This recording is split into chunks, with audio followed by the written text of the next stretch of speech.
Hello, hello, hello. Test 1, 2, 3. Test 1, 2, 3. Hello, everybody. My name is Darshin, aka Yoshi96, and welcome to another week of Road to Greatness coverage. And I am joined by the homie himself. We got LittleHomieJuan on the mic with us. What is good, everybody? Yes, Pokken. Of course, Pokken is not dead. It's looking very alive. And to prove that, we're going to be showing you some of the cleanest Pokken. Well, it's supposedly going to be some of the cleanest Pokken you've ever seen, but it's going to be my job to legally trash talk every single bad decision, not only to make fun of the top players, but so that also you are able to see that not everybody in this game is perfect. Oh, absolutely. Let's go ahead and take a look at our table to see how we're starting off here going into our first set here. So let's go ahead and get that shown to y'all. Yes, and this bracket was quite interesting, as you guys can see. And oh, is that me?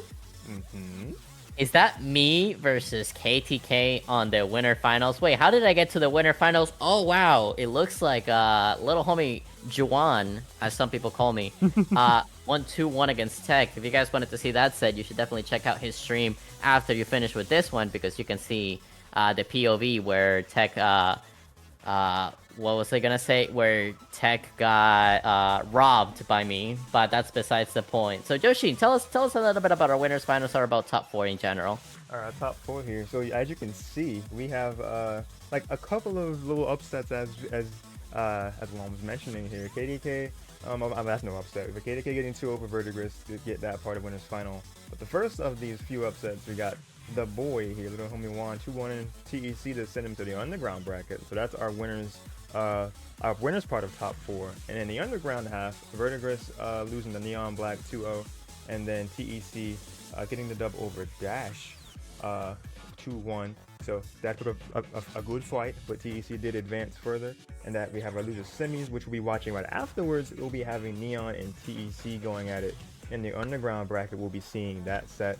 So it's not actually a very different top 4 in terms of who's there, but as far as like who's in which part, yeah, we don't really see TEC in the losers side of things too often. So that's going to be interesting to see play out. And something that's going to be different here is that we'll be having someone who's, you know, in top 4 very much so, helping us on the microphone, being very, you know, legally trash talking, legally biased. Yes, I am legally binded to trash talk everybody, so it's not like I'm dogging on anybody for any specific or personal reason. I like, it's in my contract. It's part of my NDA that I'm not supposed to tell you that I'm supposed to trash talk every single thing that I see. So, you know.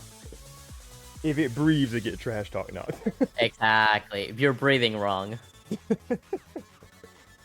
Well, we will definitely be seeing who will be breathing or moving incorrectly in our neutral as we start off with these first games of this set. Winners final, KTK and LittleHomieJuan. We have the previous number 1 seed of PR and number 7 seed of the most recent PR.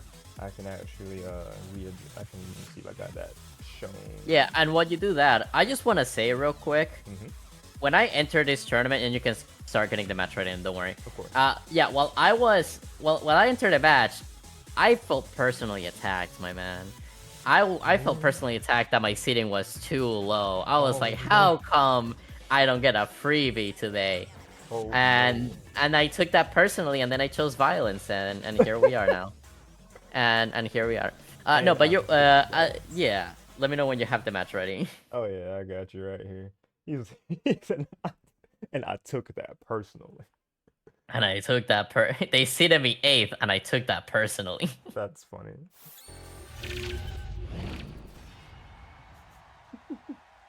But speaking of personally, we have, you know, KTK versus the LittleHomieJuan, or LittleHomieSean.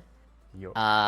And, you know, these two players have a lot of experience going up against each other. So in this matchup specifically, if you're the Garchomp player, you just want to be like glue. You want to disrespect that social distancing that Shadow Mewtwo likes to do, because you need to do a lot of damage and quickly. And as you can see, KTK's main mission is to do that. Unfortunately, loses the interaction in the field phase. Ooh, what a ton of damage that you were getting. Yeah. Oh, you can say Juan. Yeah, We say we Juan. can talk in third person here. Yeah. Don't worry. As you can see, little homie Juan goes in for a nice anti-air, not knowing if it's gonna come down or not. He just decides to 6Y back into the field phase. The predictors are gonna come back thanks to the Miracle Eye, and the shield is looking very red right now. Little homie Juan wants to either break that shield, but it doesn't matter because if you CA, Ooh, you're just gonna get hit with dead. a burst attack. Very nice. Starting off. Very nice. That was probably a read from Juan right there, knowing that KTK does not like to get shield broken, so he's taking advantage of that habit of his. Also, as we can see, a nice support choice going with Magikarp, knowing that a lot of the damage from Guard Jump comes from the combo damage. That Magikarp can be pivotal, not only to get rid of that damage, but also to slow Guard Jump down, which is one of the Guard Jump's main weaknesses. He doesn't like that speed debuff.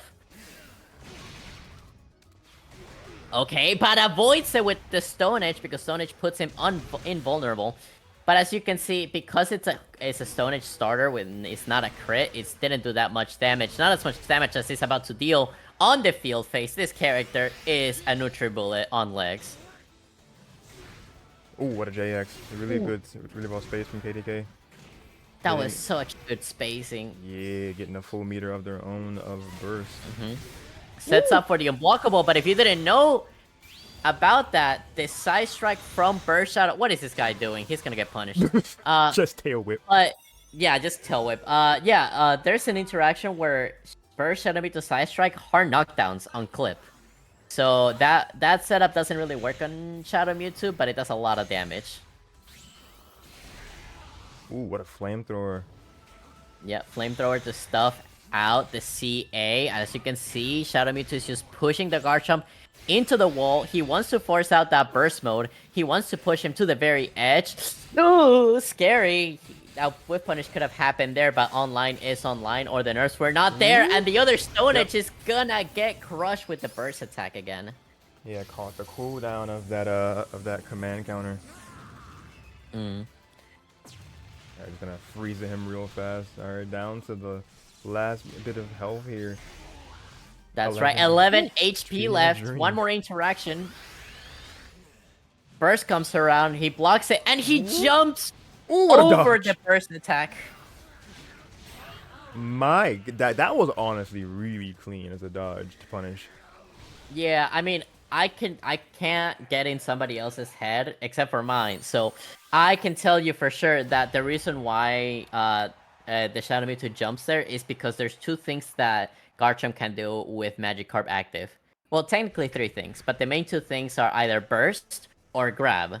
And jumping in front of the Garchomp like that beats those two interactions. The only interaction that it doesn't beat is a poke. And if Garchomp pokes with Magikarp Live, he just gets knocked down with a speed debuff. Wow. So that was just the pressure. And I mean, it's not like the players think about this like super in detail. They just kind of feel it. Just as how they felt that clash between the Drill and the JX, and that they confirms KTK. Oh my god! Little homie Sean getting a little bit button frenzy and getting punished for it with 2/3 of their HP gone. This guy is in life support, but there's no more life support because there's no more HP. It is gone. That HP bar is empty. KTK took and put the energy into their first round win. Let's go into round 2 and see what the adaptation will be. Ooh, really good dig to Pizza Cutter mix up right there. I like the options. I like the waiting as well. The jump is gonna get caught by the anti-air. That's more of a read on the player rather than the character. And nice dodging from KTK, just playing it very safe and stuffing out the CA and into another hard knockdown. This is a bad situation for the Shadow Mewtwo player, and they know that they're gonna go into the burst mode, but he's gonna read it. The CA is gonna get criticaled. Oh, but the 6Y is gonna read the grab, and the anti-airs are gonna come in. And the 4Y is gonna connect as well. 6X is gonna clash. Nope, Magikarp saves the day. Mimic is gonna come in, and the attack buff is very close, but it's not as close to beat a Vortex. 20 HP, that's just one more interaction left, and KTK wants to win. He wants to use the burst. He feels like he can win this final round, but he gets clipped by the 6X and then goes down. Little Homie Juan goes back one more round. All right, even Steven. Ooh, what a dodge right there. With I believe it was a side step into homing, unless it just did homing to the left. Oh, very unfortunate. If you back dash dig, some of the hits just have little hit stun, so even if you're getting hit, you're not. Pokken, please patch that. Garchomp actually needs to get that fixed. Uh-oh. And as we see, Shadow Mewtwo just pushing back the Garchomp. Oh, that was a missed timing though. What? Yeah. Pretty much, Stone Age just gives Garchomp full invuln, so if you don't time your punishes right, they just get to avoid it. And as we can see, Little Homie Juan jumps over but puts himself in the corner and gets grabbed. This might be curtains, but this might need another Oki, and I think KTK knows that, going in for the hard knockdown into Mimikyu. And Little Homie Juan tries to use the same strategy that he tried to do game 1, but because he's not in burst, it's just not gonna work.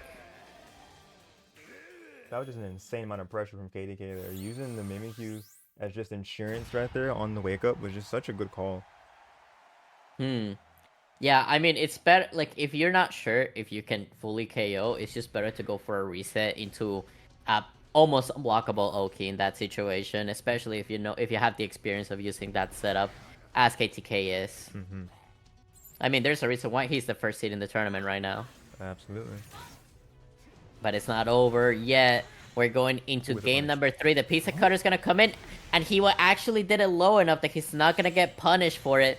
Jumps over, and now KTK is the one behind the wall, stuffs out the CA, and deals probably damage. 3/4 of health. Yeah, Garchomp does not do little damage. He definitely does way more than you expect. Okay, Oh no, charges. Truly a power character here. Exactly. 1 HP left for the Shadow Mewtwo and gets clipped by the Dragon Rush, meaning that Shadow Mewtwo is gonna go down. Alright, down but not out. Let's get this second round underway. A pillar just off rip and gonna catch him with the mean, I want to say mean look? Yeah, that was kind of BS, I'm gonna be honest. Also, I'm sorry, KTK. I don't know what that dig was about. I think he was expecting me to anti-air, but it just didn't work out. Just as this setup doesn't work out because he doesn't lap his combos, Juan, you gotta go back into the training mode. And right now, KTK does not get the right read. He doesn't want to get grabbed. Like, he wants to use the burst. Honestly, KTK, one of the very few Garchomps that actually save burst and spends it instead of spending it on the next major. Which, who knows when that's happening. But honestly, his reaction time is just not there. That's the second raw 6-wide that he's been hit by, been struck by. And now he's lost a round. Not by a smooth criminal, but just a Shadow Mewtwo. I love that. I was thinking that in my head. See. What? Wow, Oh, wow. Barely winning out in Juan's favor right there. Okay, Juan going for the setup, but he knows that KTK knows that that setup is fake, and he's using the fake to beat him. This is where the Yomi begins to come in. Here's where the reads begin to come in, and here's where the mispunish happen as well. As you can see, another Oki. Magikarp is gonna go down, and a Thunder setup is gonna go in to chip more health and to time in a burst mode. He wants to space out the KTK. Just tries to go for a poke. He's trying to bait out any type of reaction to make KTK not press a button. And as you can see, the bar is very low, but it doesn't matter. So here's the thing about burst. Here's some quirky mechanics of the burst attack.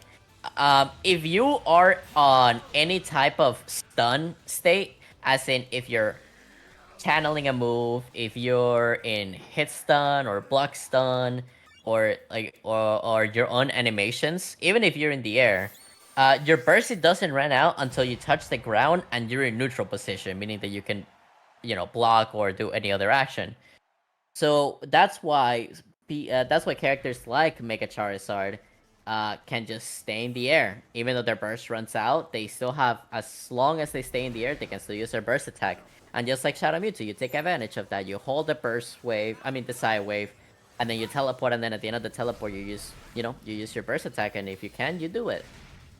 Oh, so if you're not touching the ground, you can just kind of use it I mean, like even if a few more seconds pass, as long as you don't touch the floor, the ground. So As, well, it's kind yes, of as long as you explaining don't it. touch the floor, as Yeah. long as you don't touch the floor, or as long as you're in the middle of a move, Yeah.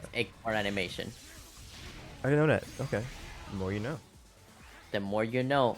And you know, right now KTK is not looking too hot, but it doesn't matter because he gets to one tap the Shadow Mewtwo, and now he is on the advantage. Shadow Mewtwo, is he gonna go for burst? Yes, he doesn't want to deal with a 50-50 right now, and he wants to chip out the Shark, because what's better than Chips Ahoy? Oh, there we go. Okay, gonna get the 1 HP in a dream right there. 1 HP, the Dream, the Side Dash, and the homing attack catches it.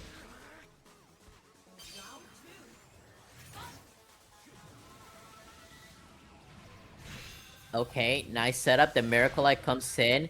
As we can see, LittleHomieJuan wants to try to stay. Never mind. He wanted to stay in field phase until he was ready to go back into the dual phase. That drill is gonna misfire, but LittleHomieJuan's brain cells are gonna misfire as well and not get the punish correctly. But here we are in this situation. The grab comes in, and back in the field phase we go, and the chip comes back.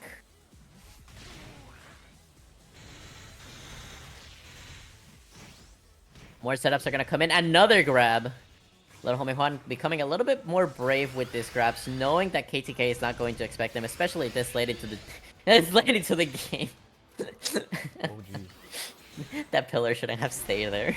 Woo, Bakusan. Nice. Pocket Sand comes in. He's gonna try to go for a setup, and he gets the grab. Sure. I mean, it works out, and KTK might get another round. He goes in for another grab.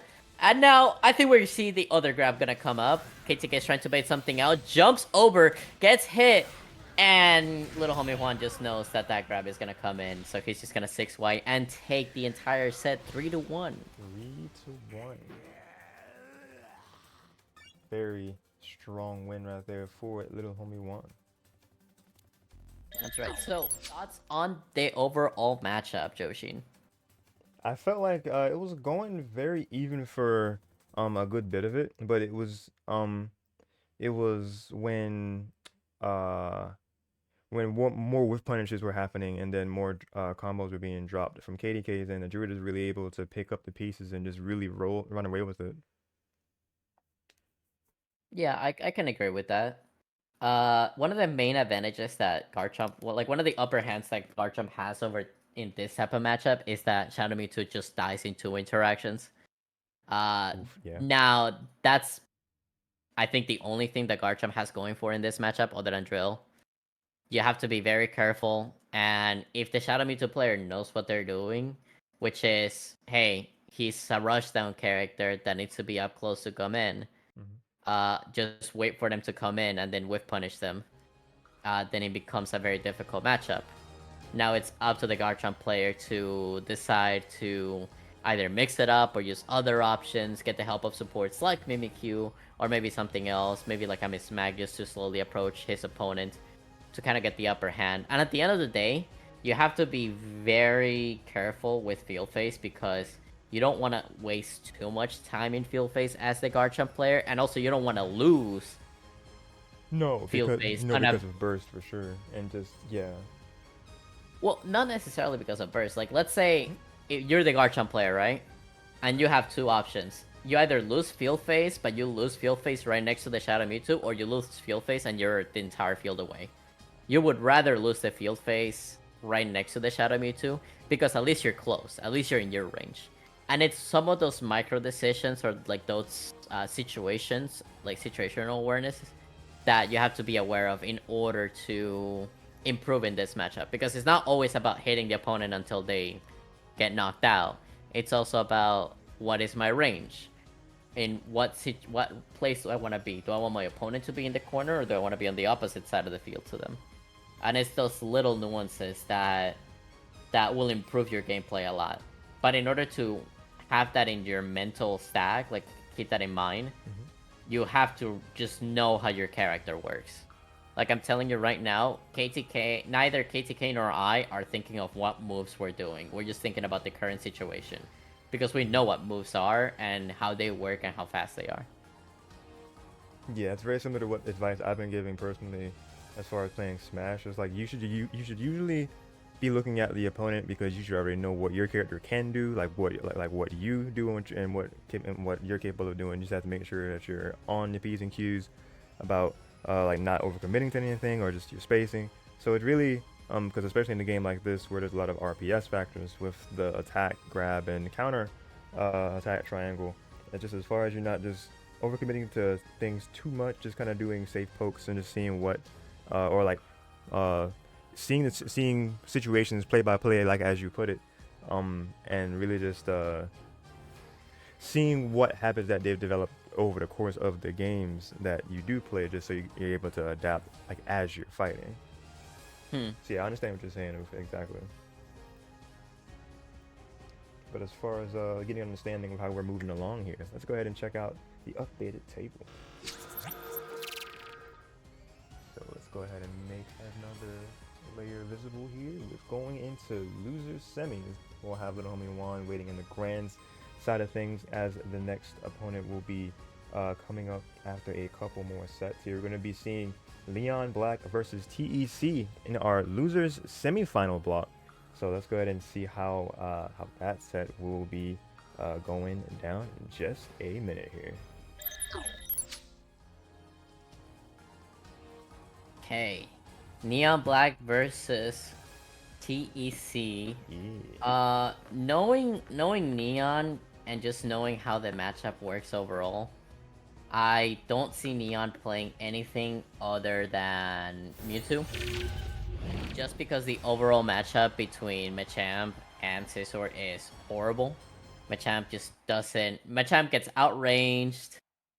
He gets outmaneuvered. Unless you are... You can predict the future, or you are just cracked with Machamp. I don't see you doing a lot. Mewtwo, on the other hand, has a lot of really good options against Scizor. He has a really good air mobility. He has really fast buttons. And he doesn't need to rely on burst to do a lot of damage. As a matter of fact, he's one of the very few characters that doesn't really need the burst at all. And Neon is is a very good player that is able to deal with him. Alright, very okay. True. As we get into this, we're seeing some moves, we're seeing some dodges.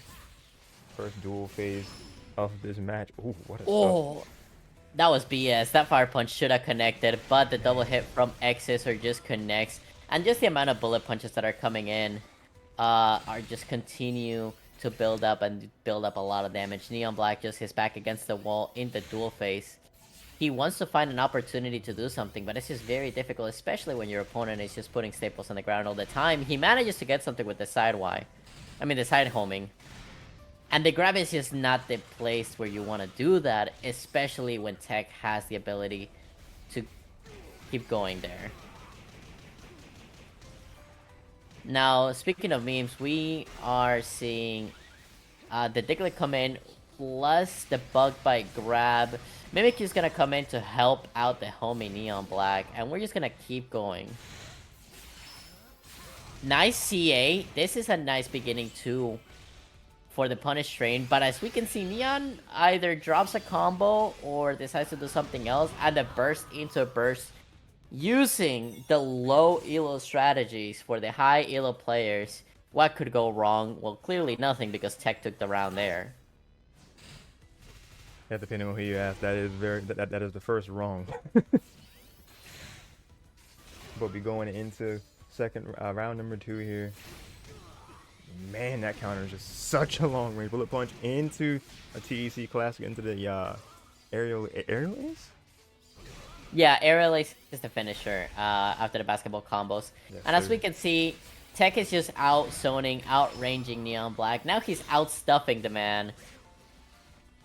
And as we can see, NeonBlakk is trying to bait out any type of reaction, but the only reaction that he's getting it from TEC is being punched in the face by him.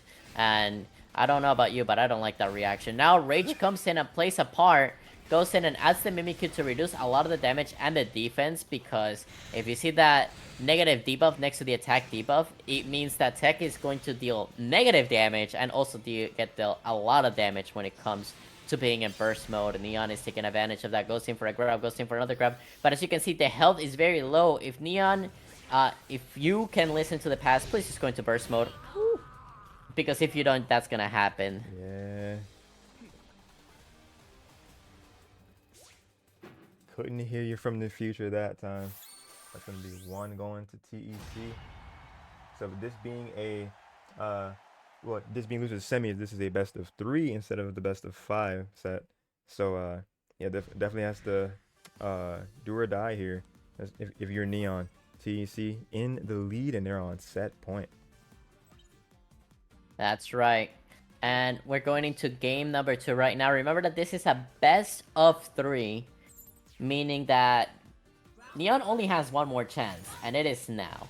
And by showing the last performance, showing the performance of the last game, it's not looking too good for our hero right now. As we can see, that was a nice bait, and it's not the best punish, but it's a punish nonetheless. So we take those, and we go and set up in the field phase. He goes for the fire spin.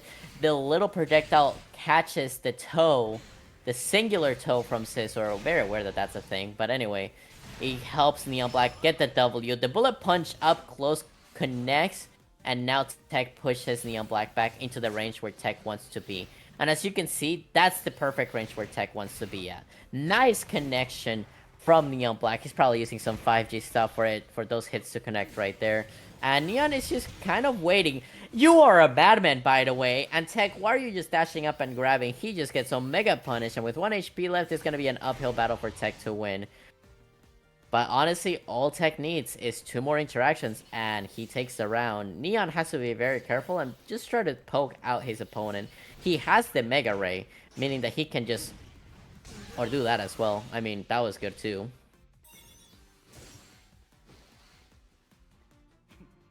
Alright, Neon, let's go. Got the first round. Can you keep the momentum going is the real question. Staples immediately. Listen, staples are a good button. If it ain't broke, don't fix it. But these staples are surely broken, so you might as well just keep using them until somebody tells you otherwise. And as we can see, TEC... okay, I like the fact that NeonBlakk takes advantage on the fact that Hover Y is actually punishable. So he just goes for the best punish that he has, which is grab in that situation. Takes the field face, catches TEC out of the air. What a JY indeed. Forces TEC to go into burst mode. Catches the air. That Hover Y in burst mode just has so much more range. And the grab is not the right option that you want to use there. Fortunately, never punish as hard. And I like the side swap here. Honestly, if I... oh, that's a punish as well. Ooh, great JX. That's a conversion right there, buddy. Ooh, getting the Heihachi combo on. Let's get it. Nice. We like to see that. Mega Ray is live. If I am Neon, I would honestly love to see it. And I would love to stop seeing these grabs coming out because they're clearly not working. But what's working exactly is that falling JY, that I-80 JY coming in. Again, grabs are not a thing, and because of that, Neon might lose because of time, and you have to be very careful. Clutch from TEC season. Yes. If I was on Neon's shoes, I would have honestly tried to stall TEC out. You had the health lead. You don't need to go for any crazy 50-50s or anything like that. And when you see Scizor approaching, you're way more comfortable trying to predict what they're going to do. Neon just really wants to hug TEC, I guess. He's one of his biggest fans, so he just wants to go for that grab. Oh, again, tries to go for another one. And TEC just knows this. He doesn't need to read the future. All he needs to do is see the past interactions that he's gotten from Neon and see that Neon just loves to press the Y and the B button at the same time. Now we go see both players going to burst mode. Mega Ray is still live, by the way. And TEC decides to go for a dash up and grab. And then again, we see the staples. TEC, very smart. He knows that all he needs to do is wait out the burst attack from the Mega Mewtwo. Why? Because he's winning. He has the health lead. He doesn't need to do anything fancy. He just needs to wait, and now he's gonna get hit by the Mega Ray. Yeah, this is gonna be precarious situation. Mega Ray hits like a truck. It does. By the way, fun fact, Mega Ray scales with your attack. So if you have an attack buff, Mega Ray deals more damage. Oh, cool. I didn't know that. Yep. But still, TEC has the health lead. And with 5 seconds left, Neon needs to do something crazy just like that. Stall him out. 3 seconds left. There's nothing that you need to do. Man, that was a really just like probably high what is English? High octane situation, exhilarating situation. I can't think of words, but I know that it was definitely just probably a lot of scrambling going on there to try to figure out what could really work against that. But you got clipped um by the U-turn right there in the end. That's just gonna spell death for Neon there. What were you gonna address about that? Yeah, all I'm gonna say is that the only high thing there is that U-turn hurtbox. Because I mean not hurtbox, hitbox. Hmm. Because let's be honest, Mewtwo should have cleared that. Mewtwo should have cleared that. No, But yeah, you also definitely had that. Neon, at the same time, Tech did a great job at just whatchamacallit. He did a great job at conditioning Neon from being like, hey, if I'm gonna dash at you, I'm gonna eventually grab you. And if I grab you, I'm gonna win. So Neon did the next best thing, and he's like, well, you can't grab me in the air, but then he forgot that U-turn is a button that exists, that it's been constantly hit with the scissor propaganda that U-turn is a bad move, but U-turn is indeed a above average move. Listen, your U-turn is not bad, it's just above average, and that is okay. And people should still, you should still watch out for that. Oh yeah. So, anyways, Yeah, let's watch out aside for from that, Go ahead. yeah. No, I mean, aside from that, Neon played it well. There was either some small connection issues. Mewtwo's one of those characters that heavily suffers from being played in online because he has a lot of tight frame inputs. And I feel like if Neon either took a step back and let Tech approach him, rather than trying to grab Tech over and over and over and over again, I could have seen Neon taking this round, taking this set. But alas, it wasn't the case, and now we're gonna see Tech fight against the KTK, which was sent to losers because of this guy right here. Let's check it out here, as you described. Going into losers final, yes, KTK versus TEC, a matchup that we're used to seeing a lot, which became a modern classic that we always saw in winners final. But losers final, same pairing, different situation. So we're gonna see how this goes. Who's gonna come out on top and gonna go back to the top as far as getting from the underground back into the winner's side to try to make an upset happen here. So as I say that, let's go ahead and get this next set underway.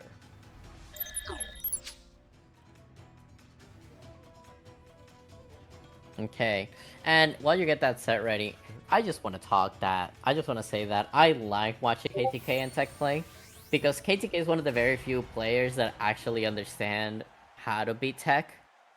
It all depends on how tilted KTK is, so you have to be very careful with that. So I like what I'm seeing already. I like the fact that Gengar is the one being thrown out instead of Garchomp. Gengar has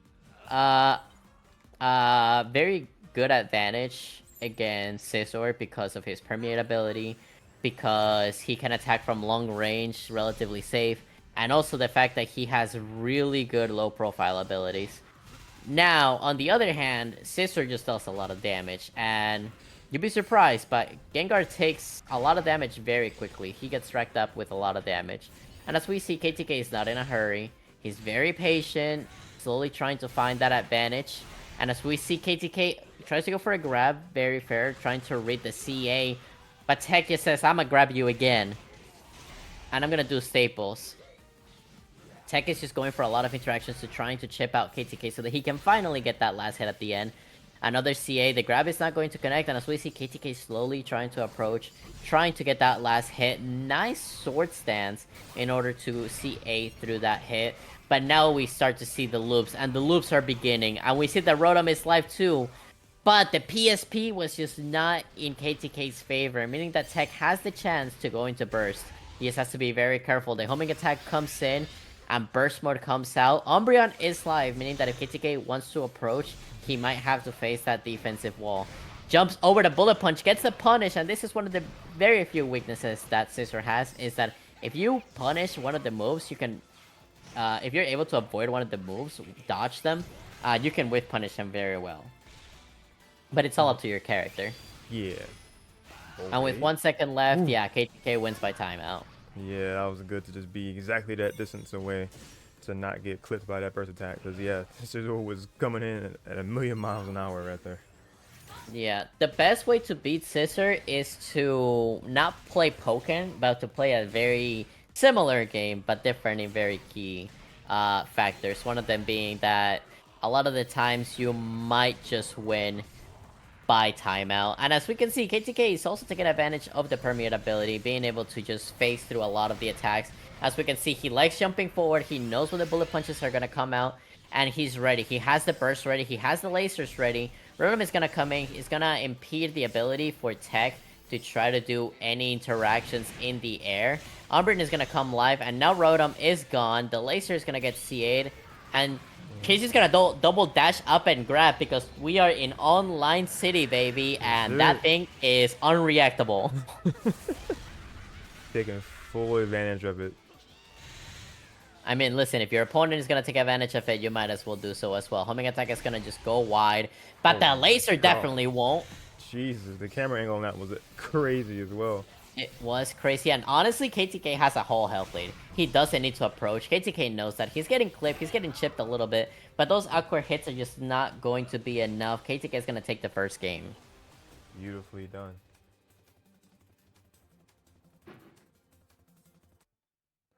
Alright, the first game, first match rather. Let's see if that momentum can continue, or will TEC do TEC things and be able to come back from a deficit. Well, from what I've seen so far, what KTK is doing is he's not really engaging. He's not going in. Yeah. And he doesn't have to. Because all TEC is doing at the moment is trying to force interactions. He wants to get the hits. He wants to get the bigger bonuses. He wants to get a lot of damage on the board in order to beat KTK. And as we can see, it's all up to TEC's ability to adapt to those situations to see what happens. Very awkward hitbox from that attack from Gengar coming in, but the bullet punch is gonna wall splat, and this is gonna be a ton of damage coming in from the bug. Oh man, getting clipped a bit by the staple, but gonna get the pickup and JXing into dual phase. Trying to get the curse, gonna get the JX read, that short hop into that, beating that grab, getting a crit. That's right. He drops the combo, but that's still fine. Gets the dash. Nice counterattack, and also stuffs out the second follow-up of U-turn, meaning that TEC has no more sword stacks. The JY is gonna go wide, and KTK tries to go through the second hit, but he's super low on health. He's just swinging a little bit too much, and he's getting punished for it. KTK is losing. Oh man! Oh my god, that grabbed. That was just kind of reading beyond the future right there. TEC just had that grab ready for that dash in. Yeah. I feel like KTK was swinging a little bit too much. I think he was deviating away from his game plan. He needs to, again, be patient. He doesn't need to do anything fancy to beat the bug. All he needs to do is wait him out. He's approaching a lot. The U-turn is going to come out with the follow-up as well. Blocks the Oki, and now TEC. I like this. I like this adjustment from TEC a lot. He knows that KTK wants him to do stuff. So what does TEC do? He does nothing, and he goes for the bigger bonus, and this is probably Scissor's most damaging combo out there. Definitely looks like it from my perspective. Exactly, and he gets super rewarded for it. Oh man, Jax, everything getting blocked, but gonna catch that jump. Really good coverage from KTK. And as we can see, KTK does the full combo. He's gonna call Rotom at the very end. No, he tries to go for the damage drop, but he drops it at the very last second. I think he just gave up on the idea of trying to take away the burst mode, and I think he's gonna get... That's not gonna combo. Oh, that's not a combo. TEC, go back to training mode. Yeah, that was you know, very misspaced, unfortunately. Oh, that clash is probably the thing that KTK needed. Now, he tries to go for the Shadow Ball, but it doesn't work. With 14 seconds on the clock, Rotom is gonna come in, but the claws are going to come out, and that move online is unreactable, meaning the TEC is just gonna automatically take the game too. on the board with however method that he needs to use. Getting that very clutch Metal Claw right there. Evening up this set 1-1. This is a pivotal game because from here this could definitely illustrate who will have momentum going forward. Yeah, and I mean honestly, I don't know. I don't have too much faith in that LittleHomieJuan guy, so I think the person that takes this game is gonna take the whole thing. I don't know. That LittleHomieJuan guy, I think he paid to get to grand finals. I think he paid off everybody else. No way. I don't know. There's something about that person I don't like. I don't like their vibe. Not rigged like this. Oh man. I'll tell you something I don't like. The staples coming in the ground. KTK is not enjoying that. Oh, I like the double mix-up into the bug bite. Gets a critical hit because of the poison attack from Gengar. I'm just realizing that I know none of Gengar's moves names. So Chad, wow. you guys gotta help me out. Yes, Chad, help us if you can. And yeah, what's that? Ooh. Sick games absolutely being displayed. Missing that burst attack again. Second whiff punish from TEC. Somebody tell TEC to get off Pokemon Unite. I think those hitboxes are getting mixed up. I think he's playing the wrong scissor right now. Oh, but I like this combo. Ooh, Speaking of really combos, nice. I really like this. Draining a little bit more synergy, getting more synergy for himself. KTK is back on the board. He doesn't have the health lead, but he doesn't really need it at the moment, at the very least. I like the sidewise. And baits out. No, never mind. He gets hit. He tries to go for the grab a little bit too early. And now KTK with only 93 HP is very low. And with 13 seconds left, is looking very doomed. Ooh. I rarely ever see that move come out that he does with the full body turnaround. But like, what move actually is that notation was? For TEC, for Scissor? Yeah, for Scissor. That's 2x, so that's a sweep. Ah, I got you. Fitting, very Yeah. fitting. It is his 2x. It is a sweep. It's very damaging, and I was gonna say that I don't see other Scissor players do it, but again, I don't see other Scissor players besides TEC, so I guess that's besides the point. Drops the combo again. KTK needs to go back to the lab to polish those combos up, but I don't blame him because Gengar is a hard character to play. Gets a crit grab, and I think this is KTK's round. He hasn't gotten hit until now, and now he's just gonna keep getting hit if knowing my commentator luck. Oh, not the curse coming in full effect. I mean, let's see. TEC has Rage and Burst Mode, meaning that he's gonna be dealing a ton of damage. Oh yeah.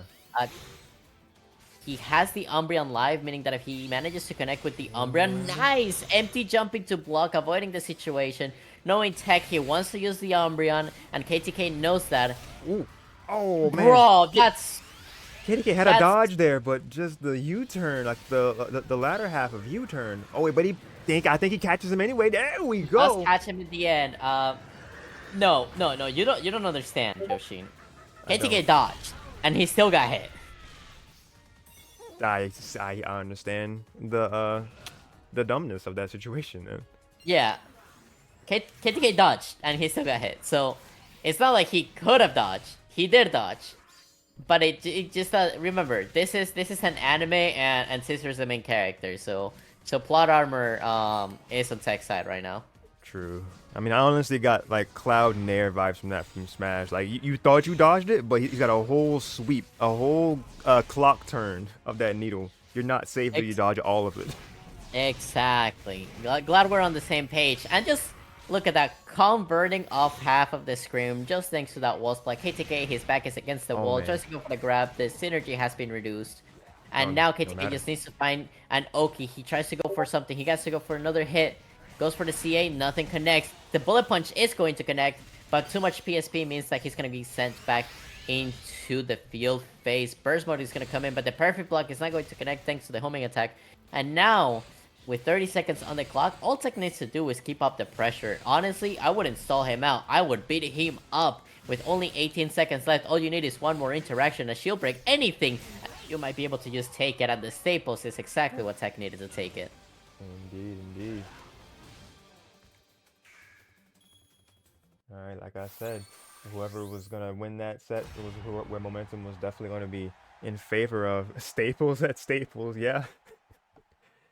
So definitely doesn't have a shortage of those, but like other characters could definitely do that. So yeah, Alpha, our trip to Staples, you're just gonna disperse Staples to everybody. They can throw them out in neutral too. You just kind of make it an even playing ground for everyone else to have a really good neutral killer move in field phase. Yeah, and I mean, yeah, there's nothing else to say. It's just Staples. It's just Staples Staples. trademark. Sure. I like the spacing from Tech. KTK is getting a little bit more desperate. He's not going for the game plan that he had before or with punishing. I don't blame him because Tech, up until now, was not trying to go for any type of lunges or aggressive plays. But now that Tech sees that KTK let go of the gas pedal, Tech is going. He's just going and going.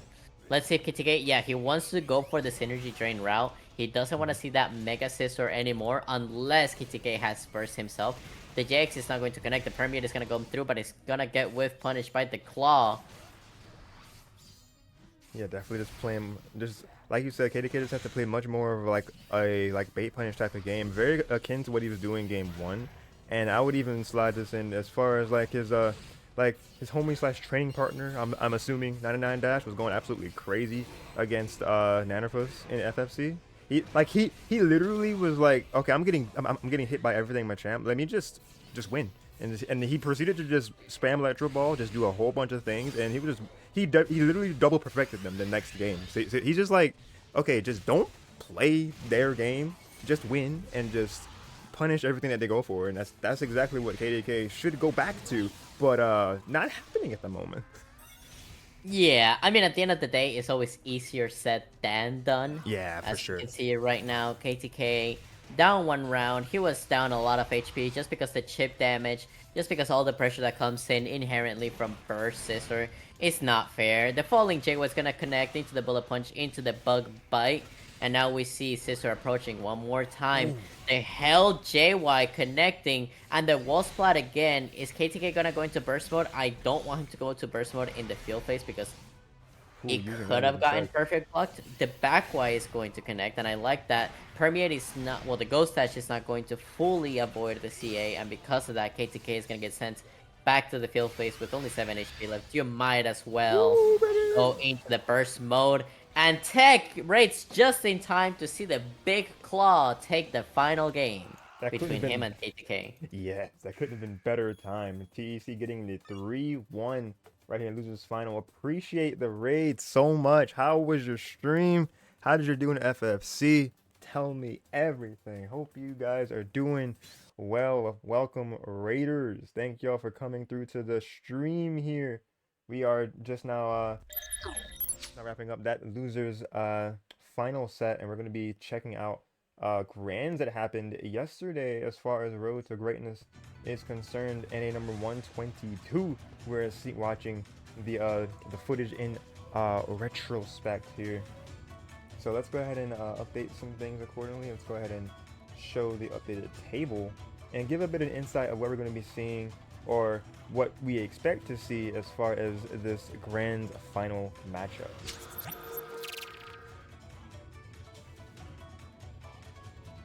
As such, TEC goes up to the top. We're going to be seeing LittleHomieJuan versus TEC for our grand final. Talk to us a little bit about Shadow Mewtwo Scizor.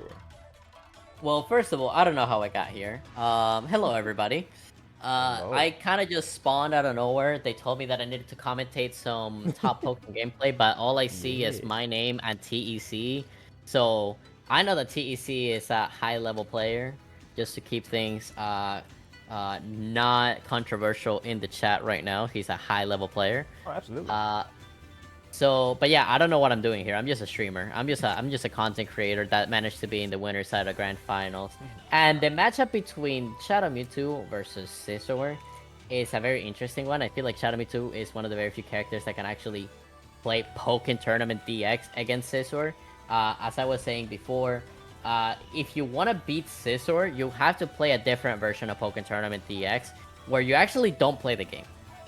You have to just wait for the Scizor player to do a button that you know it's going to be unsafe, and then you just punish them. Because one of the very, very, very, very, very, very, very, very, very, very few weaknesses that this character has is the fact that he has some very committal buttons, and if you know which buttons those are, then you'll be able to take advantage of those. But again, very slim chance, very high risk, low reward in some situations. But Shadow Mewtwo just says, I'm the final boss of this game. I get to do whatever I want. And all I want to see is this last set. So Joshin, let us know how close you are to getting those last few set of games. Oh, I have that already ready as far as on my like loaded on the game itself. We've been going from video footage to this point. We're gonna be going and loading back into the game inside of things. It's saved in replay theater. It's ready to go. We're gonna be checking out grands.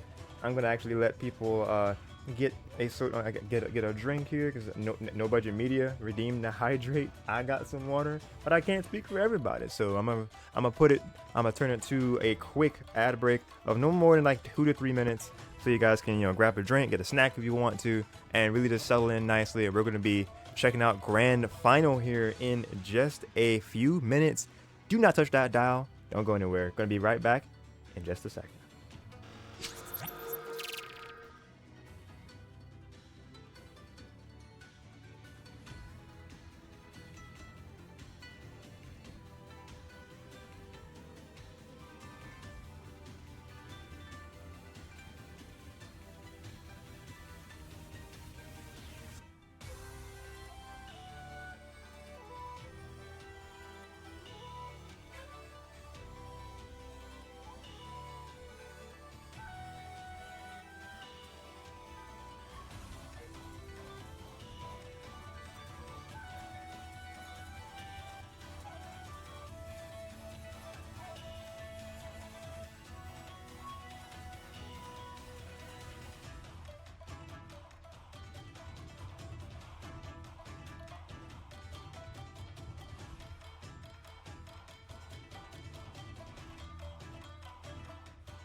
We are so back. Yes, yes. Can they hear us? Can they hear us now? Yes, they should be able to hear us loud and clear. Perfect. Welcome back, everybody. I hope you guys had a nice water break. Water. I definitely had a lot of water to drink because I am thirsty for these next matches. Don't take that out of context. Don't clip it out of context and tweet it to me, please. All I want to see is a Shadow Mewtwo versus Scizor. So without further ado, can you just do the honors, Yoshin, and absolutely. see those amazing, amazing matches? Because we have a grand finals, and we have TEC Yes, and we have Tech in the loser side. Why? I have no idea. Ask him. Ask a man. All I did was thunder in neutral and somehow I got it. But anyways, let's just see what's gonna happen. We have TEC versus LittleHomieJuan in the grand finals. LittleHomieJuan has a pretty big advantage. He is on the winner's side, meaning that he can kind of chillax and relax, or he can just go and take the advantage. All I know is that TEC has been through a tear on this loser side of the bracket, so he's definitely coming in warm. LittleHomieJuan, I don't know, he was probably watching anime while waiting for this match to start. It took so long, ladies and gentlemen. But all we see a nice start. We see that the side waves are coming in. Ducks right under it and gets the big meaty claw. This LittleHomieJuan guy is kind of rusty. I totally agree. Honestly, you can just tell the rust is just oozing from everywhere. Just as how this U-turn is just able to stuff out every single thing. The air-to-air connects and that grab is going to take it.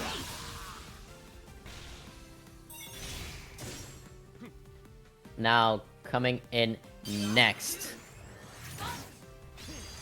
Also, LittleHomieJuan playing Scissor, that's very interesting to see. Oh, dude, man, the true mix-up is crazy out The here. true mix-up right now, yeah, dude, yo, my Scissor is going kind of crazy right now, not gonna lie.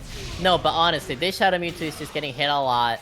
Both players have their burst mode, but all I see is the Scissor punching a Shadow Mewtwo in the face. Burst is gonna come out.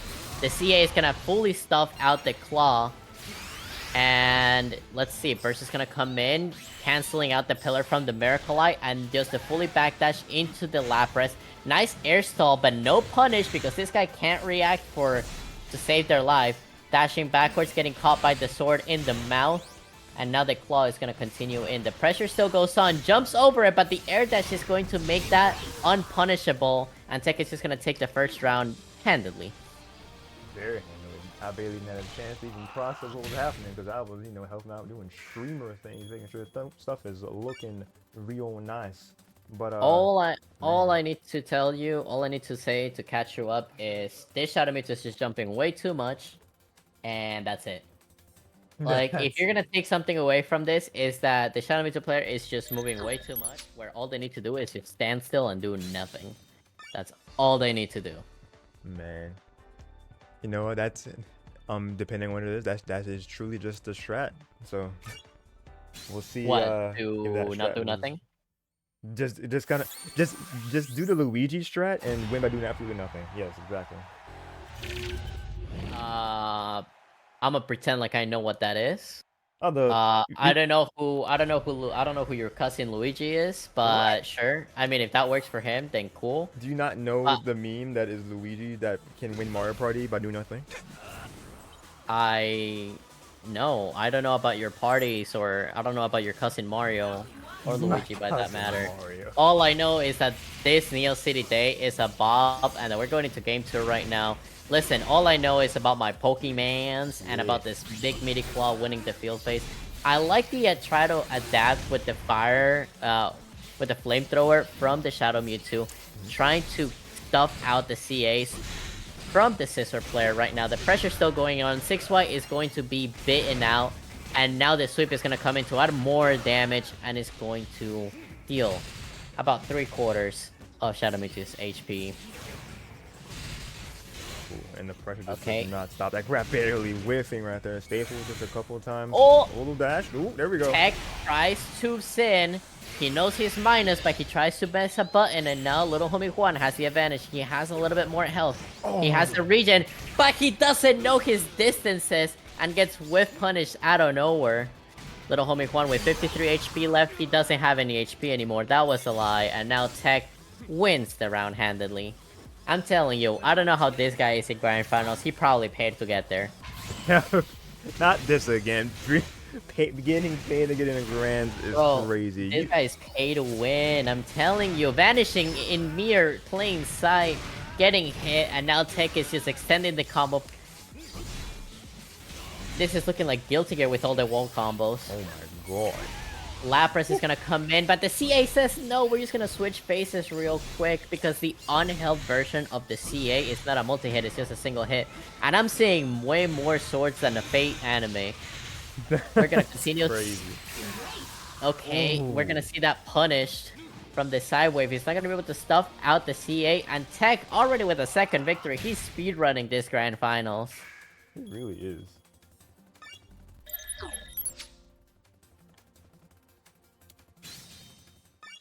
Already getting into our game number 3.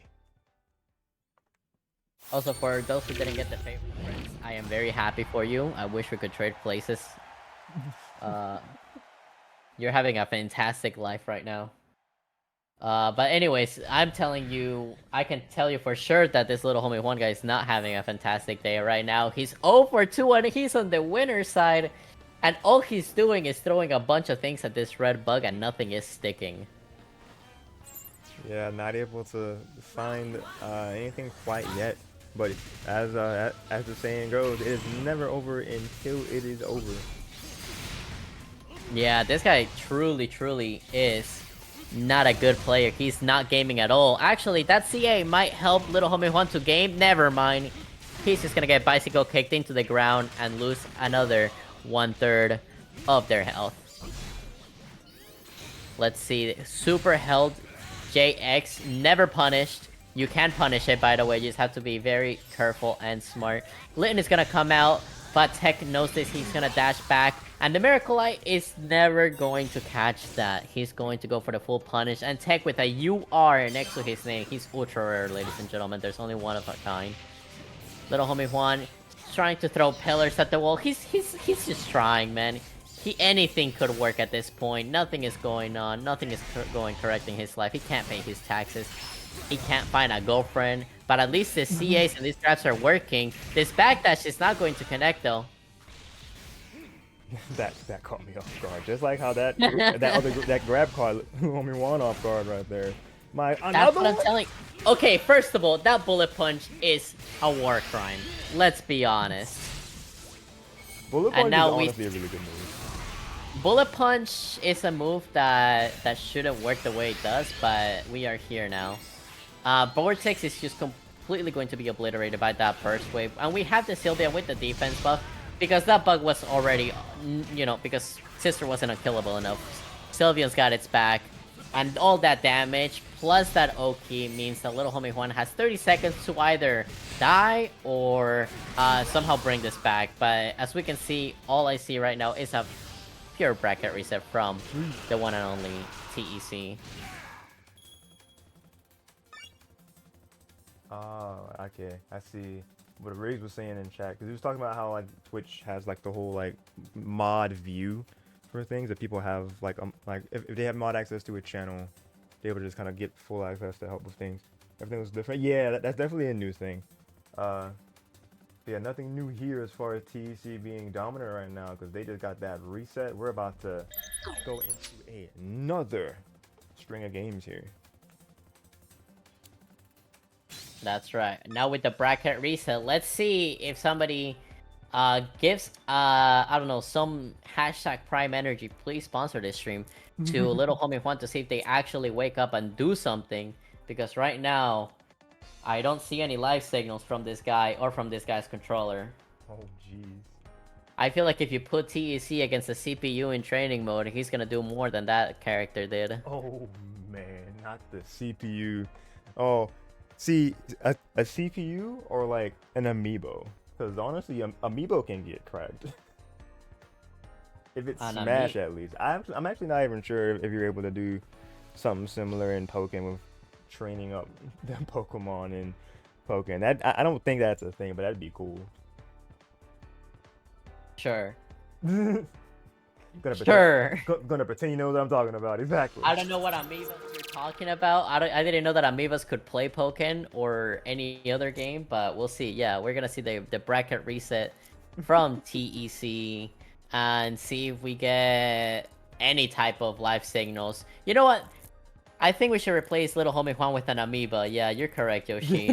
just throw a just Mewtwo put an amiiba in the controller. Yeah, an amiiba. Yeah. No way. No, we definitely have you know, more time to see more things happen. You never know what could happen. An upset could be right around the corner. You know. You never know. You never We'll know. see. We will definitely see. So let's go ahead and get that grand final reset set coming at you.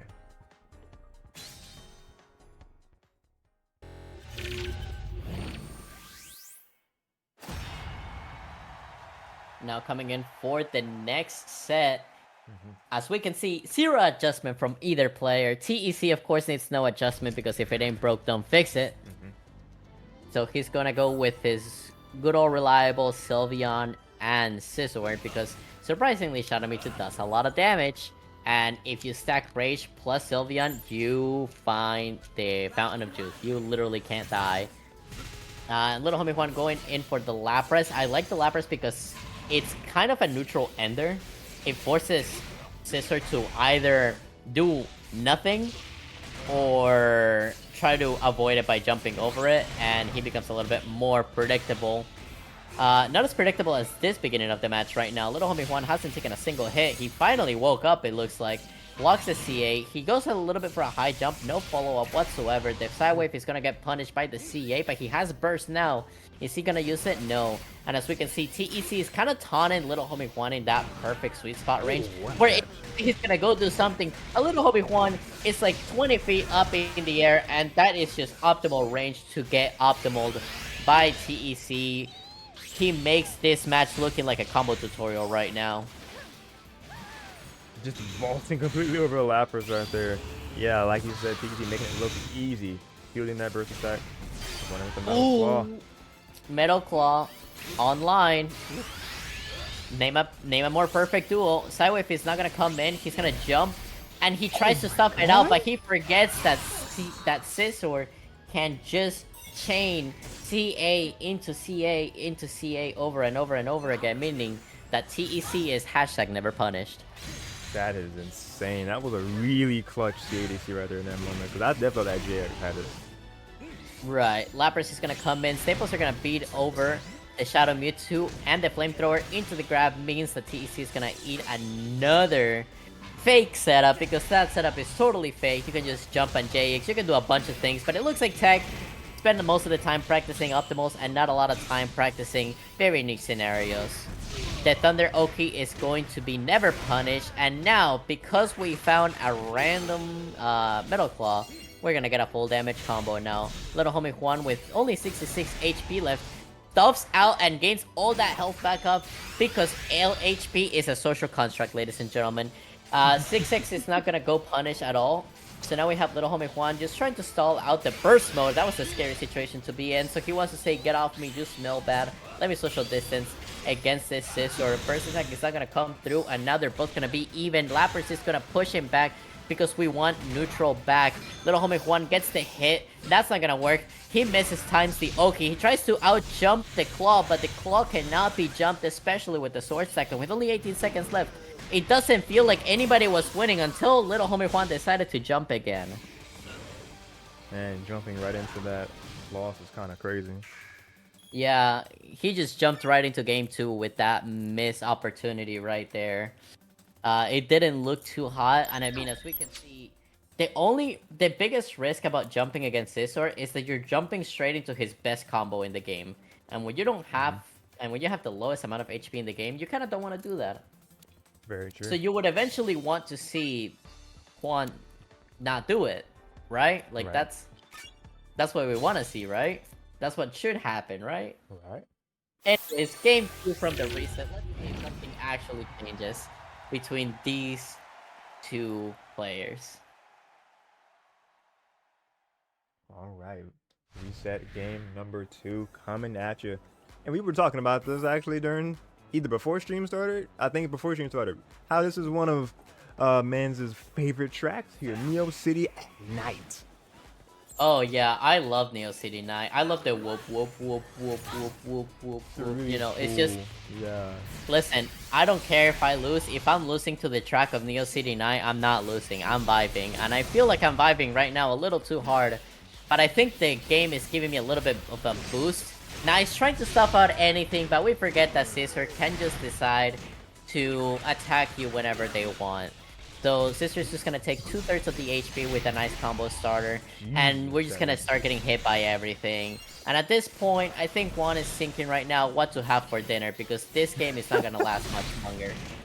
Man, what am I gonna cook? Cause I'm getting cooked. That's what he was Exactly. Oh no. I mean, not that I can read people's minds, but if I had to be inside Little Homie Juan's mind, I'm probably thinking what I'm having for dinner after this set. Goes in for the jump with the reflect and just gets jabbed by the claw. Not the big meaty claw, just by the average size claw.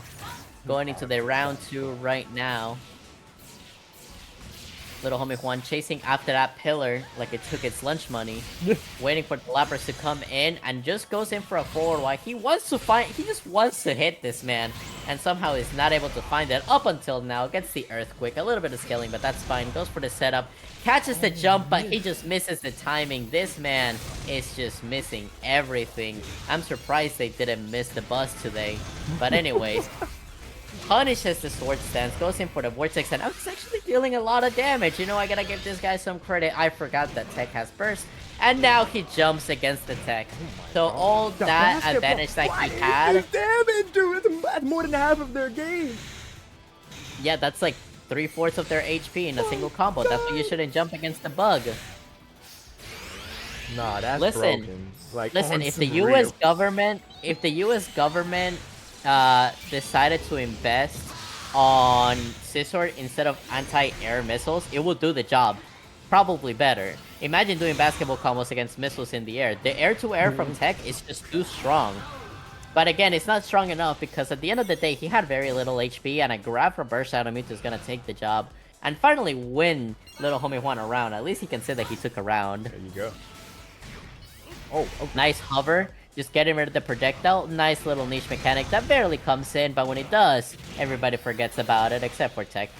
Okay, we see a nice full combo come in. Another setup with another pillar. We added a little bit of the chip damage, but CA is going to try to stop all of that. Lapras is going to come in and now forces just even more chip damage into this character. This is how you have to fight against the Scissor, man.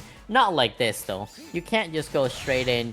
Look at all that advantage that the character just lost. And now we're back in field phase. Both players are clashing with each other. The block is going to come in, and the pillar is going to be popped. And now we're going to go for this suboptimal combo that is going to send TEC back into the field phase.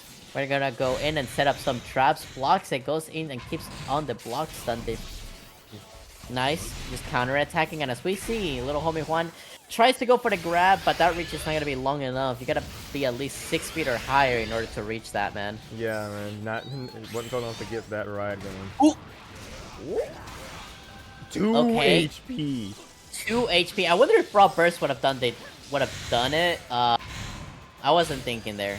Honestly, now that I'm looking back on it, I could have probably KO'd. But now, come on. Okay, listen, chat. If you see a Shadow Mewtwo holding sideways from that side of the screen, you know they want to vanish. So why did Vanish not come out? I don't know. Blame Pokken Online. Blame online. Blame the online. No, jokes aside, I am a noob. I know I am. Bro, why do you think I'm trash talking myself? I mean, I'm sure it's fun to some degree. It is kind of fun. Listen, all I'm saying is that situation would have happened if I knew my calcs. But I was never good at calc. I was only good at Spanish. Oh man. I'm trying to be good in Spanish. Trying to be good in Spanish. Duolingo has been doing me off and on justice, but it's my fault. I'm not consistent with it. I see. I hope Pokken has some type of Duolingo because I think this Little Homie Juan needs it. Oh, he needs something. I don't know. I think he needs something because these games are not going too hot at the moment. Yeah, not too hot, unfortunately. But you know, as they say, again, it never over till it over. And that flamethrower is gonna start it off. A fire starter indeed. Oh. Okay, TEC just tries to bullet punch the air and just starts getting punched in the air instead. So a nice little turn of events. Goes in for another Thunder, just adding a little bit of chip damage. Tries to stuff out, but he's the one that gets stuffed out. Little Homie Juan brings everything back to even. Nice way to absorb more synergy in order to get the burst mode. Tries to charge out another side wave and gets another hit. But as we can see, TEC successfully was able to take away a lot of the time from the burst mode from LittleHomieJuan. Okay, nice. Goes into the vortex and deals so much damage. Surely LittleHomieJuan wins this round, right? I mean, just look at that health difference right now, plus the Lapras. Let's be honest. What could go wrong, right? mean... It's not like he's saying watch this in the couch right now, right? Probably. Okay, goes in the air. That's a very dangerous situation to be in. Ooh, dodges everything. Tries to go for a punish, but TEC, remember, he's never punished. He goes in for the grab, and with only 8 seconds left, now he's the one winning because Rage is a thing, and with 4 seconds left, LittleHomieJuan needs to find something. 2 seconds left, and the 4Y is just not gonna connect because the CA is a thing that exists. We live in a society, ladies and gentlemen. We live in a Pokken society.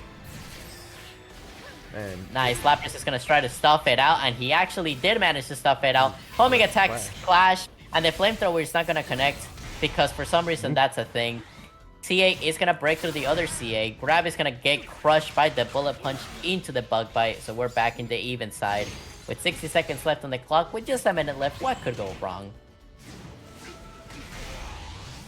Nice setup. The pillar is just gonna eat all the projectiles, but instead of doing another pillar setup, TEC is just gonna dash and go for the grab. Goes in for another staple setups into the big meaty claw. He wants to get a reaction out of LittleHomieJuan, but nothing is really happening at the moment. They're kind of just staring at each other, telling each other bad words. But the claw is definitely gonna hurt more than any bad words that TEC could say. 25 HP left. As you can see, LittleHomieJuan is a little bit nervous. His sneaks are weak arm spaghetti. And goes in for a cancel. Synergy. All right, on at a set tournament point here. Wait, that's gonna be it. Yeah, that is gonna connect. The air dash shouldn't have come out because if it did come out, TEC is just gonna go answer with the guaranteed burst attack, and he's gonna be your RTG 122 champion. Congratulations. 6-0. Yes, 3-0 plus 3-0 equals 6-0 grands. That is insane. Very just strong performance from TEC right here in the end. LittleHomieJuan was definitely getting good punishes where it mattered, but it didn't matter enough in the end because we got the result that we did. It's unfortunate, but that is how it goes sometimes. But we do once again say congrats to him. I do believe we will have homie TEC here for a quick interview. Let me just go ahead and put this on here to show that TEC gets the crown, le crown, on the overlay here. So, you know, love to see it. But yeah, how did you guys enjoy those matches as we get TEC in here for the interview? Go ahead and give any sort of questions you have for the Bugman himself. If you have any questions that you do have, let's see. Let's go ahead and dive in here and say ready when you are. As far as the interview goes, now let's go ahead and switch on over to our champion template to really drive that message home. Change this up here. Yes, the champion template. It's a new day. We got 3 letters, but not KTK. It is TEC, champion. So is this like in Fortnite where the next tournament he's just gonna have like a crown, and if you beat him, you steal the crown? Yes. Okay, perfect. I want a crown. I want the crown. You want that crown, man. Hey, I mean, it's definitely doable. We were able to get into the winner side of grands. So, you know, as far as you know, that just gotta do that one more step and take it. Gotta break down the pillar that is Bugman Scizor. Bugman. Yep. Just gotta play the different version of Pokken that you mentioned, and yeah, you can do it. You can do it. I believe. That is correct. And I mean, listen, jokes aside. Yeah. you always gotta look at every game with a critical eye and see exactly what's going on. If you see the mistakes that the opponent is doing, you have to take advantage of them. And Tech was doing that. Tech saw that I was jumping a lot. I was jumping a lot, and he was getting his best starter out of that. Aside from that, you could say the same thing for Tech. Tech was sometimes doing options that would be a little too committal sometimes, and it's all up to you to be able to get the highest amount of reward that you can get from punishing that. Of course, again, we're talking about the difference of having fun and the difference of winning. And it's that little difference that it comes with, okay, you have to do stuff that is normally not fun in order to eventually win. And speaking of win, we got the winner himself who just popped into the stream. TEC, congrats and welcome. How are you? I'm doing well. How about you? I'm good, man.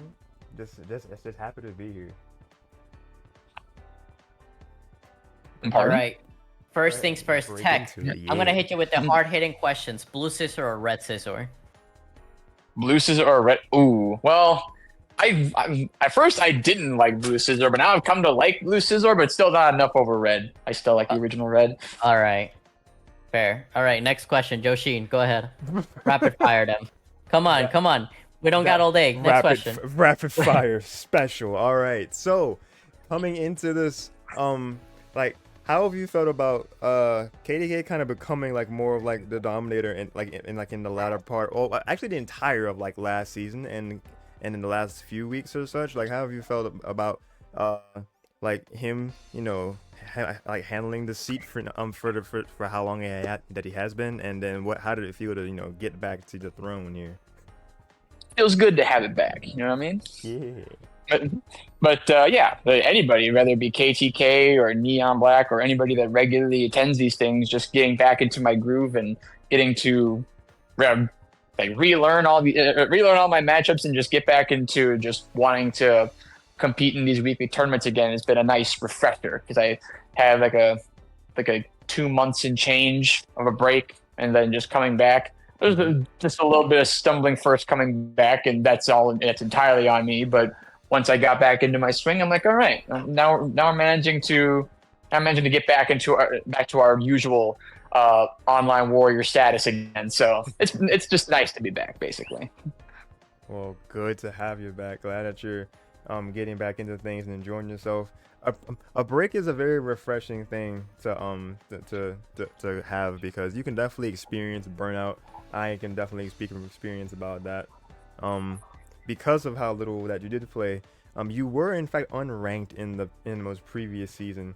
Kind of threw LittleHomieJuan off guard when he was looking at the numbers and was like, wait, why does it say you are here in like me number 7? That's because didn't get the 3 minimum tourney requirement that Riggs has in place. So I can definitely tell already that 2 tourneys into this season, you're already 1 away from being, you know, qualified to get on that PR this time. I can only imagine that you're definitely looking forward to, you know, saying to KTK, yeah, I see that you had the spot warmed for 2 seasons, but I'm gonna take that back. Yeah, just wanting to showcase that the bug boy is never out of it. You can never count him out. Remember, I write the scripts. I write the plot armor as the fights go along. Yeah. Oh, yes. Going back to that, actually, I feel like if you watched yesterday's stream where Tech was, you know, hosting his POV, I saw something very interesting that I wish more new players did, or players that wanted to get better at the game would do.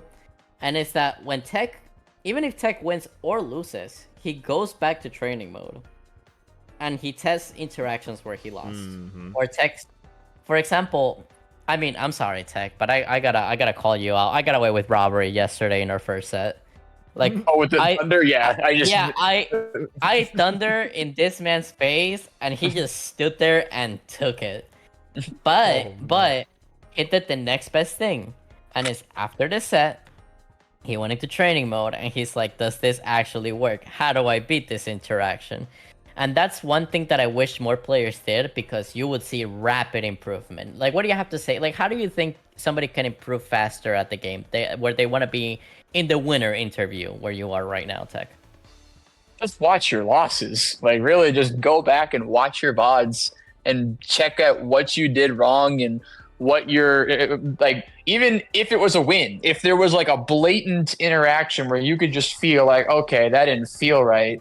What do I do in order to make that better? Yeah, you're probably not going to be able to replicate it in training mode every single time or like make it feel like it's coming from a real match, because obviously there are things like tournament nerves and things like that. But I mean, that's a whole different can of worms. That's like building up your mentality. But even outside of that, just like no matter what, just watching the losses back, being able to just like it sounds kind of preachy, right? But it really is true. Like, you gotta just have the spine to see your losses back. Like, you don't want to just turn away from your losses, pretend they never happened, and then just try to move on and only focus on what you did right, because then you're never gonna learn. But if you go back and look at the losses, look at what you did wrong, and ask yourself questions, and go into training mode and find out those questions if you can, or ask people. Just that's what makes a better player, honestly. Oh yeah, I definitely agree with that. I've gotten into like watching like more of like when I play Smash, I go back I go back and watch my streams regardless, just to kind of see how quality goes and whatnot. But bracket runs specifically, or just watching how I do with like friendly challenge sets and stuff, I look at different habits I do. I'm just like, well, why did I keep just jumping in with this Nair? I mean, Yoshi Nair is good for Smash, absolutely, but I was just doing it like with half a brain cell. So of course I'm gonna get punished for it. So yeah, definitely just take that more into account, like LittleHomieJuan said, and then especially how TEC expanded on, just in between things, go and just look at your losses. It definitely helps you more than you would think it would. KTK is good for doing that too. Like when he's waiting for his like next sets, he doesn't just go to the side or chill or anything. He's in training mode, like labbing stuff out, and it's like, I wonder if this will work. Holy, it does. And then this or that. So yeah, I would definitely just echo and parrot that what y'all said 1,000-fold. Look at your matches. Don't just take your losses and be like, man, I did bad, they're better than me. No, just look at the thing and realize that you can adjust it and just kind of like practice what can work against said thing. That's right. And then just to add a little bit of it, it's very easy. I think the easiest thing that you can do as a player is to be like, oh, they're just being broken, right? Like that they're just spamming that move because the move is broken. Okay, it's broken, but it's not impossible to deal with. Then stay away from it. Right? Work around it. Exactly. Yeah. It's like, oh, how do I get out of this situation? What can I do around it? It's very easy to just push it aside and be like, well, they're just playing unfair. If you truly want to win, and you honestly think that the player is just playing a better character and that's the only reason they're winning, pick up the character.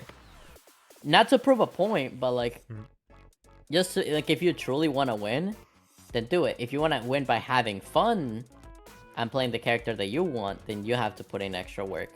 That's the difference between, you know, being a top player and being the best player at the character that you are. You gotta understand that some characters have strengths and weaknesses, and not all characters are made equal. And I mean, for a long time, a lot of people thought that Scissor was just not a good character, and TEC put in a lot of hard work to discover the unfairness of the character, right? Like, it's not like TEC made the character broken. The character was always broken, but people just never gave it the time of day or the time to truly push it to the very limit. I would kick off of that and just kind of say, as far as Jesus, the thought came and went just that quickly. Oh no. What was I gonna say? Man, you know what? It left me for the time being. See, so you know the character more than I do. What do you have to say? Yeah, well, TEC, what do you have to say about all that? You mean just in regards to Scizor or what? In regards to uncovering, you know, that hard work at the very end is the thing that pays off, no matter how broken something, like how broken people think something is, or how unfair a strategy is. At the end of the day, it's up to you to put in the work to become the very best. I mean, from day one, I just I had the goal to be the best scissor player I could be, and I know for a fact that I can still be better. So it's just a matter of, keep on learning and relearning things every day, and just trying to improve my mental game one step at a time. And I mean, I feel like, being able to come back from losers bracket like that and do a lot more matches and do double sets of grands in and of itself is already a good step, because you're just being able to have that endurance to keep going through more and more sets and be able to win is very nice. But in regards to just learning Scizor, it really was, because again, I didn't have fighting game experience going into Pokken. Pokken is what it has taught me a lot of just general things about fighting games as a whole. But what I had was, I had the passion for the character, and I wanted to become better. Like, there was very little room. Like, maybe within the first month, I'd say maybe like the first month of me just being a noob and being unranked, I'd be like, man, I can never beat such and such character. What if I did something else? And that was when, like, I had that brief little moment of thinking, okay, maybe I'll have like a Napoleon as a secondary, but that never really became anything, because by the time I started going to offline events, I was too confident in my Scizor to ever do anything different. But yeah, it's just from day one, it was the same drive that brought me to where I am here. It never changed. It's just being the Scizor guy. From day one, it was just, I want to be the Scizor guy. And to see it come this far, I don't know, like, no matter what the future holds, I'd say it'd be a very fulfilling journey to see, how this whole thing with Scizor has, how far it's come, just like how radically different over the years. Because there were like different moments of, there were different eras of Scizor controversy. So it's just to see how where each era went and how it evolved, and how my journey as a player and the better and better I got, the more results I got, how that changed things. It's just really nice to see. In one way or another, it just feels very rewarding to see. Well, I'm glad it did work out that way, as far as, that love for the character and pushing him the way that you have. I definitely respect and commend you on that 1,000-fold, dude. That really is something to just admire. And as far as, being like big Scizor reps, I mean, of course you are the man. But like, as far as RTG goes, we've had some other uses of Scizor. Because we've had Quattro. I haven't seen him in a minute, but that is a notable Scizor as well. Jolts has used Scizor before. I'm sure there's probably some other ones in there somewhere, but those are the notable ones that I see just from scrubbing through the archive of top 8. But yeah, there's not really much else that I can say here, except for I'm going a little bit off topic of Pokken, but still kind of in namesake of your name, though. We are less than a month away from peak 1,000-year door. Oh, Super Mario? Yes. Yeah, I can't wait for it, bro. I can't wait either, man. I still got my GameCube copy. I'm ready. I might do some like Peter Bunch trials just to get ready for it. Nah, I'm not gonna touch it. I'm not gonna touch the game until the remake comes out. I haven't played it. I haven't played it in years. It's just been sitting in my GameCube for years on end. I've never touched it. I'm just like, no, I want to go into it fresh. If I forgot something, I want to remember it in the remake. I want this as fresh as it possibly can be. Oh, absolutely. No, you know what? I definitely agree with that kind of mindset with it, because you're going into it, like, all the little things you'll get to re-experience, and then you're going to, like, look at other people experience those little things for the first time. It's going to be so good seeing everybody play 1,000 Door next month. It's going to be such a good time being there. I'm literally going to take a day. I'm going to take vacation. I literally am. I'm just going to stream the hell out of it all weekend. Oh, I love it, dude. I love it. Oh, Jesus. Yes. Love the Paper Mario, the love and the fact that more are gonna be able to experience it with this remake. Yes, sir. But again, to you, man, congratulations. Thank you. So, Yeah. any sort of final thoughts you want to give us, or any sort of like shout outs you want to give yourself? Honestly, the only thing the main thing I want to say is just, I'm just having a good time with my boy Scizor, and for as long as I can, I'll just keep on doing that. Like, I don't feel there's no need for me to be different or be someone that I'm not. So I'm just gonna continue to be the Scissor Man because I enjoy doing it. I couldn't ask for anything else, man. I appreciate that. But other than that, just thank you to people that support me, just people who come into my streams, people who, my friends who regularly cheer me on at offline and online events, just everybody who's pushed me to be better, even just players that have pushed me to be better, people who have beat me, people who have completely stumped me in matchup after matchup, just anything that drives me to be better. That is a source of thankfulness because because I like to think that the mark of a better player is when you lose, those losses drive you to become better rather than just having you stumble and not look. What am I trying to say? Like losses drive me to basically just losses drive me to be better, and they inspire me to learn new things and try again next time and do better. And that's what I like the most, is when I can come back again and again and do better each time. That is very I can only imagine that does feel very satisfying to do. So yeah, I love that. But that's all I got. Yeah, okay, awesome. If there's nothing else, then we say once again we appreciate well first we say again congratulations on getting the dub here, and we appreciate you giving us some time. Not a problem. You have a good rest of your day now. You too, man. Take care. Peace. Later. And then there were two once again. Any sort of last thoughts you want to give the good people of the LittleHomieJuan? Yes. 3 things. Shoot. Number 1, if you want to improve, you gotta do the not fun stuff. And the not fun stuff involves watching your losses, watching your wins, and seeing how you can get better. If you want to have fun, then have fun. And don't sweat the losses and the defeats, because at the end of the day, you're playing this game. And because it's a game, right? It's Pokken Tournament DX for the Nintendo Switch, which is a game console. So don't forget to have fun with your friends.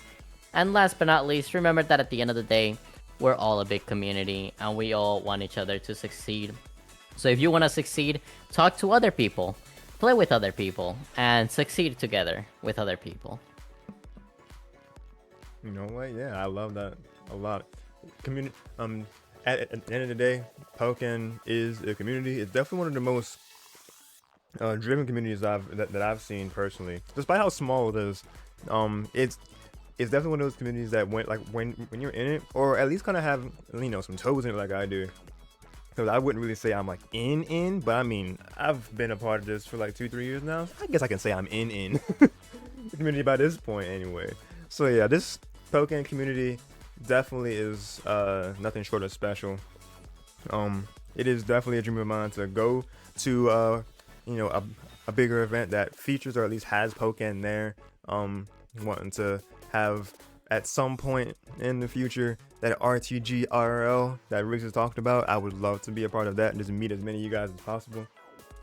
Because at the end of the day, like Juan says, this is a community that you're playing this game, Nintendo Switch version of Pokken Tournament, that really is just brought people together for one reason or another. They like this Pokemon. They like the fact that this fighter was like this, or just unique in its own right. It's just been a fun time for people, and it's just been a way that people have made friendships, and couldn't ask for anything better than that.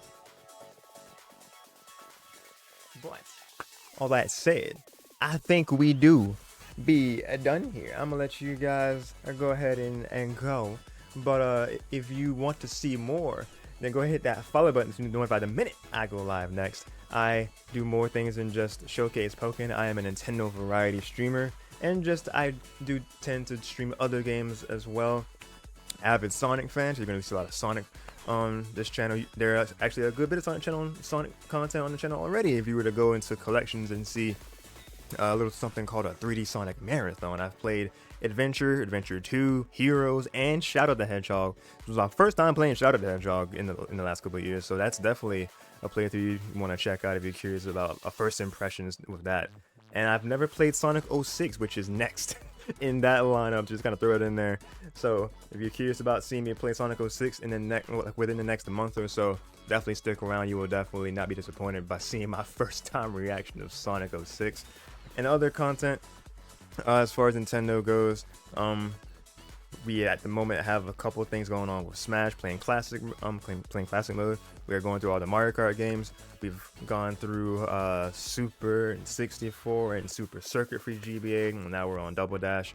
So that's actually set to be the stream that happens a little bit later on tonight. If you want to hang out with me a little bit more, we're going to be playing some more Double Dash. Most likely wrapping things up with our time with that game. Playing like the Special Cup and maybe the All Cup tour if I unlock it, but who knows. But not to get too into one thing. That is going to be everything for now. Have yourselves a great rest of your night or day, depending on where you are. Stay safe. God bless. Keep on being awesome. Remember to be kind. My name is Darsheen, aka Yoshi969. I'm signing out for now, but definitely not forever. Thank you guys so much for watching. I will see you all next time.